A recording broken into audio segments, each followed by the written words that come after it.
మనం చూసినవన్నీ నిజం కాదు. ఒక్కొక్కసారి మన కళ్ళే మనల్ని మోసం చేస్తాయి.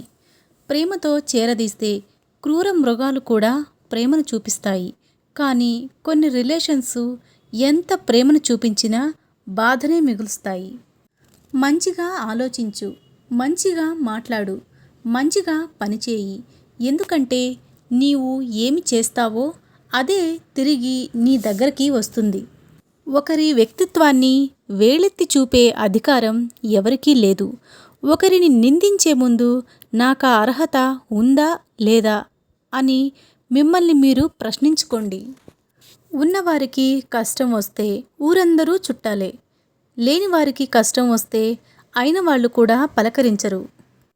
కొన్ని సంఘటనలు చూడకపోవడం మన కళ్ళకి మంచిది. కొన్ని విషయాలు వినకపోవడం మన చెవులకు మంచిది. కొందరి గురించి ఆలోచించకపోవడం మన మనసుకి మంచిది. నీవు ఇష్టపడే ప్రతిదీ కష్టంతోనే దొరుకుతుంది. కష్టపెట్టే ప్రతిదీ ఇష్టపడడంతోనే మొదలవుతుంది. కోల్పోయిన దానికోసం ఆలోచించకు. కోలుకోవడానికి లైఫ్ టైం సరిపోదు. చిమ్మ చీకటిలో ఉన్నప్పుడు చిన్న దీపం ఎంత వెలుగునిస్తుందో, మీరు బాధలో ఉన్నప్పుడు మీ మనసుకు నచ్చిన వారు ఇచ్చే చిన్న ఓదార్పు కూడా కొండంత ధైర్యాన్ని ఇస్తుంది. ఆశ, ఆలోచన అనేవి నీళ్ళ లాంటివి. వాటిని మళ్లించాలి కానీ మాయం చేయలేము.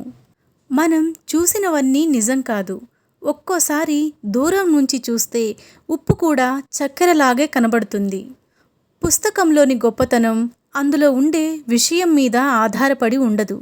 అది నీకు అందించే ఆలోచన మీద ఆధారపడి ఉంటుంది. గుర్తుపెట్టుకోండి, మంచి పనికి మించిన పూజ లేదు. మానవత్వానికి మించిన సంపద లేదు. మనిషికి మరణం ఉంటుంది, కానీ మంచితనానికి మరణం ఉండదు. నువ్వు చేసిన తప్పు ఎంత పెద్దదైనా నిజాయితీగా ఒప్పుకోవడం నేర్చుకో. నువ్వు ఇచ్చిన మాట ఎంత చిన్నదైనా నిలబెట్టుకోవడం నేర్చుకో. మంచి వాళ్లతో మంచిగా ఉండండి, కానీ చెడ్డవారితో చెడ్డగా ఉండకండి. ఎందుకంటే వజ్రాన్ని వజ్రంతో కోయగలం, కానీ బురదని బురదతో కడగలేం కదా. బద్ధకస్తురాలైన స్త్రీని వివాహం చేసుకున్న మగవాడు సుఖపడలేడు. ఎందుకంటే వారు అతనికి ఏ సహాయం కావాలన్నా చేయడానికి ఇష్టపడరు. దానివల్ల వారు భర్తని కూడా ద్వేషిస్తారు. నిరాశపడేవాడు ఎప్పుడూ తనకు వచ్చిన ప్రతి అవకాశంలోనూ కష్టాన్ని చూస్తాడు. ఆశావాది ఎప్పుడూ తనకు వచ్చిన ప్రతి కష్టంలో అవకాశం కోసం వెతుకుతూ ఉంటాడు. భూమిని చీల్చుకొని బయటపడ్డాకే విత్తనం మహావృక్షం అవుతుంది. అలాగే కష్టాలు ఎదుర్కొని ముందుకు సాగితేనే గొప్ప విజయాలు సాధ్యమవుతాయి. చెయ్యగలిగే శక్తి ఉన్నవాడి కంటే చెయ్యాలి అనే కోరిక ఉన్నవాడే పనిని సమర్థవంతంగా చేయగలడు. సుగుణం లేనటువంటి రూపం, సదుపయోగం కానటువంటి ధనం, వినయం లేనటువంటి విద్య, శౌర్యం లేనటువంటి ఆయుధం, ఆకలి లేనటువంటి భోజనం, పరోపకారం చేయనటువంటి జీవితం వ్యర్థం. భయంకరమైన మౌనాన్ని ఒక్క మాట తుడిచేస్తుంది. అనంతమైన దుఃఖాన్ని ఒక చిన్న నవ్వు చెరిపేస్తుంది. పట్టుకున్నంత తేలిక కాదు వదిలేసినప్పుడు తట్టుకోవడం. మనిషికి జీవితాంతం తోడుగా ఎవరూ ఉండలేరు. అలా ఉంటారు అనుకోవడం భ్రమ. మనిషికి నిజంగా జీవితాంతం తోడుగా ఉండేది తన గుండె ధైర్యమే తప్ప మరొకటి లేదు. అడవుల్లో తిరిగిన రాముడు చెడిపోలేదు. అంతఃపురంలో పెరిగిన రావణుడు బాగుపడనూ లేదు. వ్యక్తిత్వం అనేది ఆస్తిలోనూ అంతస్తులలోనూ ఉండదు. ఆలోచనలోనూ ఆచరణలో మాత్రమే ఉంటుంది.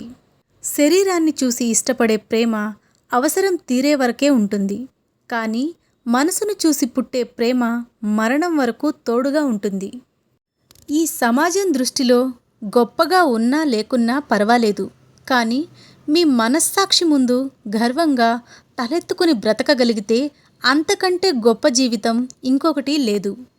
మనం పుట్టడం ఒక సాధారణమే కావచ్చు, కానీ మన మరణం మాత్రం ఒక చరిత్రను సృష్టించేదిగా ఉండాలి. మనకి ఎంత ఇష్టమైన ఆహారం అయినా ఎక్కువగా తింటే విరక్తి వస్తుంది. కొంతమంది మనుషులకి కూడా అంతే ఎక్కువగా ప్రాముఖ్యత ఇస్తే వాళ్ళకి మనపై విరక్తి వస్తుంది. మీ గమ్యం చేరే దారిలో ఈర్ష్యపడే కళ్ళు ఉంటాయి. ఎత్తి చూపే వేళ్ళు ఉంటాయి. వ్యంగ్యంగా మాట్లాడే నోళ్ళు ఉంటాయి. బెదిరారో మీ గమ్యం చేరలేరు. సాగిపోండి నిరంతరంగా. పరిస్థితులు ఎప్పుడూ స్థిరం కాదు. కష్టం ఎప్పుడూ వృధాగా పోదు. మీ యొక్క కష్టాలు మీకు ఎలా బ్రతకాలో నేర్పిస్తాయి. ఎవరిని నమ్మాలో ఎవరిని నమ్మకూడదో అర్థం అయ్యేలా చేస్తాయి. అందుకే కష్టాలు వచ్చినప్పుడు నేర్చుకోవడానికి ప్రయత్నించండి, కానీ పారిపోవడానికి ప్రయత్నించకండి. నిరాశ అనేది ఓటమికి ముఖద్వారం లాంటిది. ఎంత త్వరగా బయటపడితే విజయం అంత త్వరగా లభిస్తుంది. మనం ఎప్పుడూ గెలుపు చప్పట్లే కాదు, ఓటమి నిశ్శబ్దాన్ని కూడా అనుభవించాలి. ఎందుకంటే ఇది దేవుడు ఆడించే ఆట. ఆయనకు ఇష్టం వచ్చినట్లే ఆడాలి, మనకు ఇష్టం లేకపోయినా కూడా. లోపాల్ని పట్టుకొని వేలాడితే బంధాలు ఎప్పుడు మెరుగవవు. కానీ మనం విశాలంగా ఆలోచించే కొద్దీ ఎదుటి వాళ్ళ లోపాలు చిన్నవిగా కనిపిస్తాయి. అయినా ఇష్టం ఉన్న ఏ బంధంలో అయినా కష్టం కనిపించదు.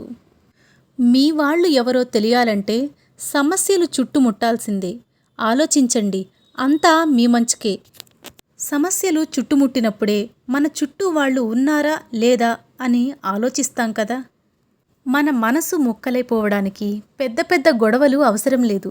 మన అనుకునే వాళ్ళు వేరు చేసి మాట్లాడినా చాలు. నీ పరిస్థితి బాగున్నంత వరకే, నీ శరీరం సహకరించినంత వరకే నీకు విలువ. పరిస్థితి తారుమారైనప్పుడు, శరీరం సహకరించని నాడు ఎవరూ కూడా పట్టించుకోరు. కొబ్బరి చెట్టు ఎంత పెరిగే కొద్దీ పాత మట్టలు రాలిపోతుంటాయి. అలాగే మీలో జ్ఞానం పెరిగే కొద్దీ తన పర భేదాలు తొలగిపోతూ ఉంటాయి. చలనం లేని రాతిని కూడా చెక్కడం మొదలు పెడితే శిల్పం అవుతుంది. కదల్లేని రాయిలోనే శిల్పం దాగుంటే పరుగులు పెట్టగల నీలో గొప్పగా బ్రతకడానికి ఏదో ఒకటి ఉండే ఉంటుంది. ఒక్కసారి ఆలోచన చేసి చూడు. నీకు శత్రువులు ఎక్కువైపోతున్నారు అంటే కారణం నువ్వు తప్పు చేస్తున్నావు అని కాదు, నిజాలు మాట్లాడుతున్నావు అని అర్థం.